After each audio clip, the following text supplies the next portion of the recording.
Hello my friends, it's the Game Boy Geek here. Today we're going to be in the automobile manufacturing business. We're going to be making all sorts of cool cars. Some small, mini, smart, efficient cars, some family wagons, and some sports cars. Today we're taking a look at Automania. This is a worker placement style game for 2 to 4 players.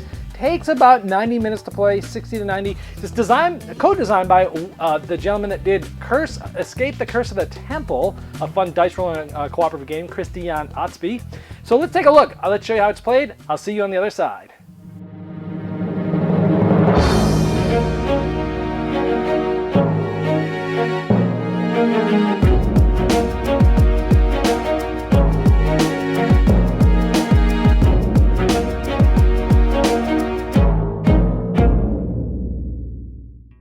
Now, Automania is played over 4 rounds, and the board might look a little busy, but don't worry, it's not that hard. Essentially, what you're going to be doing is producing cars. You're going to be grabbing tiles to put into your own factories. You're going to be building cars depending on demands in either the American market or the European market. You're going to be putting cars, getting them ready, putting them on the boats to go get sold at these different markets. Let's show you how a turn works.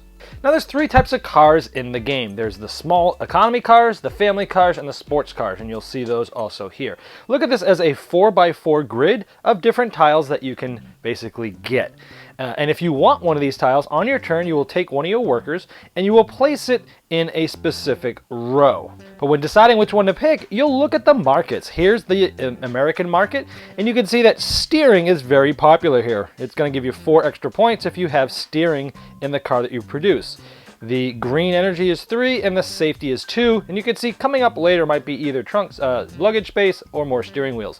Where conversely on the European market, green energy is worth 4, speed is worth 3, and trunk space is worth 2. So you can see that even from here, green is going to be good no matter which market you go to, so maybe we focus on that. So if I wanted to grab one of these green energies, think of this as a grid. If I wanted to grab this one, I could put a worker here and grab any of the tiles on this row, or I could put a worker here and grab any of the tiles in this row. And so let's say I do that. Let's say I grab this. Now, anytime you place a worker here, what you're going to do is grab any one of these open tiles, which I'll grab this, and you will produce this type of car right off the first turn. So this small car, I got to spend $1 to produce the car. Now here's the small car here, so I'm going to produce this, and this car, the small ones go through this conveyor belt and get whatever's in these 2 spots in the factory. A family car would come through here and pass over here through this conveyor belt going through 3 things, where the sports car goes down through here and goes through 4 things. So in this case, I am going to place the green energy here, which means my sports car goes through a green energy and comes out. So I have this guy here, and I can decide, do I want to go through the American market or the European market? If I did the American market, this is just going to get me 3 stars. If I go through the European market, it's going to get me 4 stars. Now everybody starts with sort of a special card. It's a starter card, and they're all different. This one says, if I produce a small car and it's 6 or more stars, I will get $3. And so in this case, I only had 4 stars. But when you do this, you can spend some workers into this spot here, and you can add 1 star for every worker. So if I do this, I will then have 6 stars. I had paid my 1 to build the car in the first place, but now I'm getting $3 back because I have this card that I finished, which everyone starts with one of these starter cards. But I've used 2 additional workers to get that, so that may or may not be a good decision, but this allows you to sort of bump those up. So I have 6 for that. Now you can see once we're on the European market, I'm going to put this thing on the boat, and I find the 6 star and I put it here. If there was already somebody here, I'd have to go to the next lower one that's open. Now with 5 stars of this, I'm getting no additional points. With here, these stars aren't necessarily points, that just shows me where to go. This gets me 1 point immediately. If I had more than 9, starting with 10, I would have gotten 2 points. So in this case, he's there for 1 point. Now the score track is this racetrack. Red went first, and they have a staggered start depending on turn order at the beginning of the game, which is random. And so now I would go up 1 point right there. Also, people get different amounts of money to start with depending on where they are in the first turn order. Now let's say somebody really wanted to go in this spot. This early, nobody pretty much would want that. But if you want to go in a spot where somebody else is, basically you have to put at least 1 more worker than the person there, and it can't be your own guy. So the green player is going to play. He bumps my guys out because he can put 2, and the red player gets this guy back, and he can continue to go as long as he's not out of the round already. And then of course this guy would just grab one of these tiles. Let's say he gets this guy. Now on each of the factory boards there's manager positions, and it cost me $1 to put a manager here, but that green player could have put this in his manager spot. This guy adds 1 star to every car that he makes for the rest of the game. I'll show you what some of the other managers do later. So we'll just continue clockwise. People will be producing cars, paying money, grabbing a tile, and doing what the tile says. If they go in this space, they can produce any type of car, any of the small, medium, or sports cars, but they don't get to take a tile, but you may need to really produce something, and it's for $1, $2, or $3, depending on the type of car that you've done. If you go in one of these 2 spots, of course you get these, one of these tiles, and you get to pick up one of these special cards. Now there's 3 of these cards face up. When you go to that tile, you can take any one of these face up cards or one off the top. What these do is essentially, like if I build a family car and it has good steering and it's at least 8 stars, I get to keep this flipped up, and at the end of the game this is going to be worth 2 points. Conversely, I can build any car with 10 or plus points and have an exhaust and dice upgrades, and I'll get 3 points. So anytime you produce a car and you can show you do this, you flip it up and show people, but doing that tile allows you to grab this and keep it, and then a new one would come out. So we've talked about managers, we've talked about different parts in the factory. These just get you straight up money. As soon as you take it, you take $3 or $2. And we have these orange upgrades. Let's take a look at how these work. These orange ones go above, and it matches the orange here, and the first one you put there is free. If I do a second upgrade for a car, it's $1. If I do a third, it's $2. You can never do 2 the same ones, but later on you'll be able to upgrade this to a 2-star spoiler. I'll show you that. So this gives me, anytime I do a sports car, I'm automatically going to start with 2 stars among whatever my factory does for it. If you want to withdraw and you pretty much just are done for the round, essentially you can put all of your guys in here and you'll get $1 for every one of these. Now, these spaces, anybody can go there. They can put as many people as they want there. And so in this case, I would get $2 and I would withdraw. And the first person to withdraw can pick which part of the sales phase they want to go in. It's also going to be turn order for next round. So I can pick any one of these open ones. If I go here, I'm going to be first in turn order next round, and I only get to sell 2 cars this round. If I go here, I'll be second order in turn order next round. I only get to sell 2 cars, but I get to take one of these 2 tiles from here. It's basically a spoiler and a suitcase. If I went here, I'd be third in turn order. I get to sell 3 cars, and I get one of those special cards that I showed you earlier. If you go here, you're going to be last in turn order, but you can sell as many cars as you want. And so when people withdraw, they will start going where they want, and this tells you how many cars you can sell this round, and let's go in further detail. First, we start with the North America there, and we go down, we look at who has the highest sold car. So in this case, it's going to be green. This car has the highest points, and we're going to give them the opportunity to sell these cars in top to bottom order. So all these cars are going to have an opportunity to be sold into this spot here, which is America. So if the green wanted to sell that car, which he probably would, he could sell it. Probably the best thing is either $6 or $3 and 3 points. America's all more about money. Europe's more about points. Maybe he goes here and he takes $6. Then red gets to go, and he goes, yeah, sure, I'll sell this. And he goes, I'll go here and I'll take $3 and 3 points. Now red has a decision to make, because this is his second car. He could sell this next in America and either take $4 or $2 and 2 points, or he has a car over here in Europe that's going to be the last one to possibly be sold. Remember, he can only sell 2 cars this round, so he's got a decision to make. And since those 3 are probably going to get sold here, probably here, here, and either here or here, he's either going to get 4 points or probably most likely $2 and 2 points.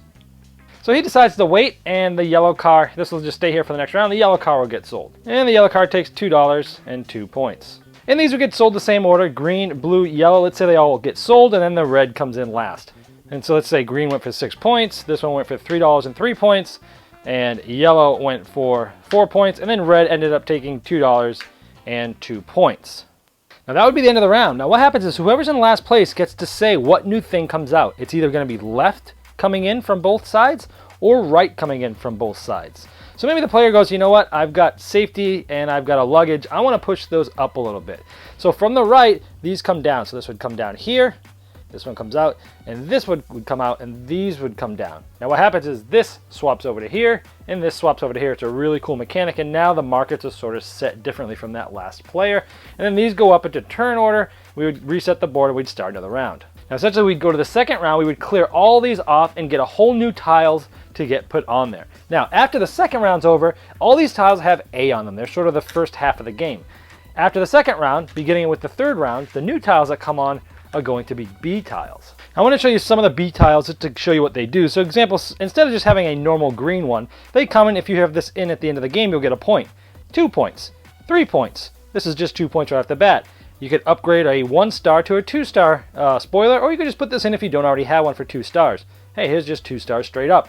And I'll talk about some of these managers now, but you can see that some of them get you more points and more stars than the first set of tiles did. And with managers, let's say I have this guy, I can upgrade this guy, but only if it's the same guy. So I could upgrade him for $1, and now I have 2 stars for everyone. This lady, assuming that I paid $2 to put her here, I can sell an additional car at the end of each round. For $3, I could put someone here. This lady, every time I went to that spot that got me $1, I get an additional $1. And this guy, I would spend $4 to get here, and this guy gets me an additional gray worker, which essentially gives me another action throughout the entire game. At the end of the 4th round, at the end of the game, we look at money. First place in money gets 10 points, second place 6 points, third place 3 points. Any cars still on the boats in America get $1. Any car left in the boats in Europe get 1 point. Then we would look at our factories, add up all the silver points. 1, 2, 3, 4, 5. And then some of the cards that I finished, 6, 7, and then whoever has the most points is the winner. Now, there is an advanced version of the game. You flip all your boards over to the B side, and they each have a special ability. The green player gets an additional small car, and his small car now goes through 3 instead of 2, so he sort of specializes in small cars.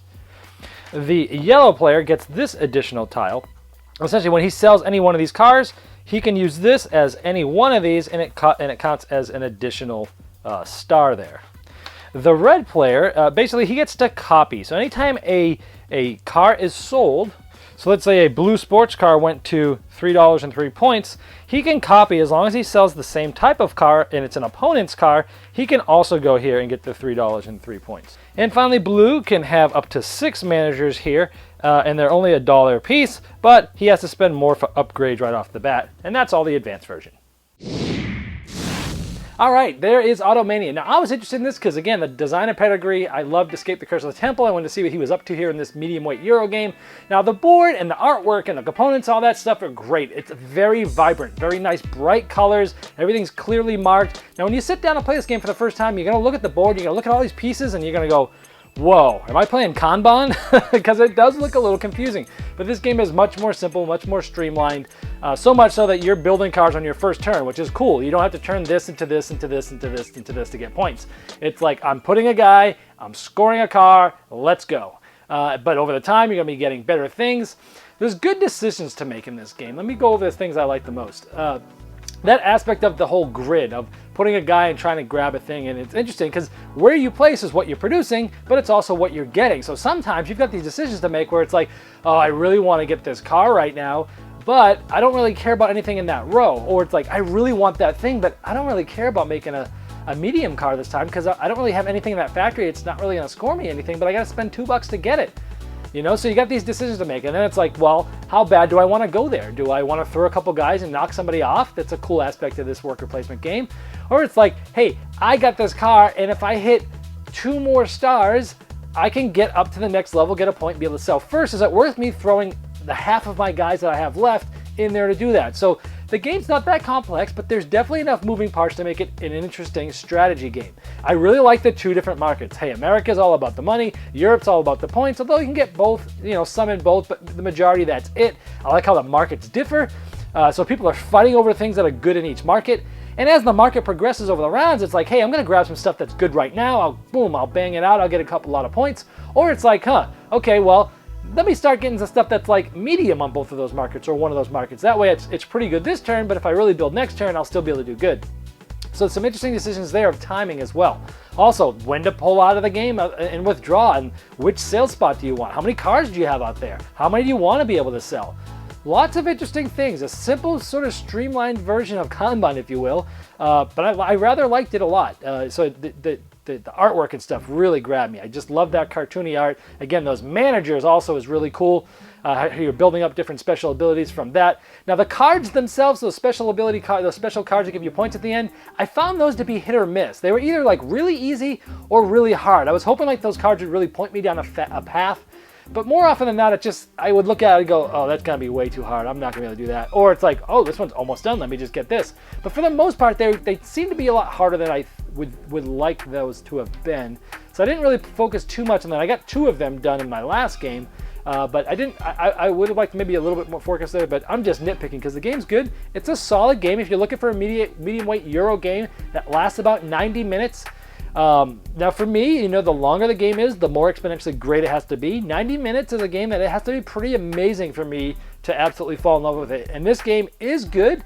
It's a solid Euro. If it's one you're looking for, it with a twist on the worker placement mechanic, it has some interesting economics there where you're balancing money and points. Interesting ideas here. That's Automania.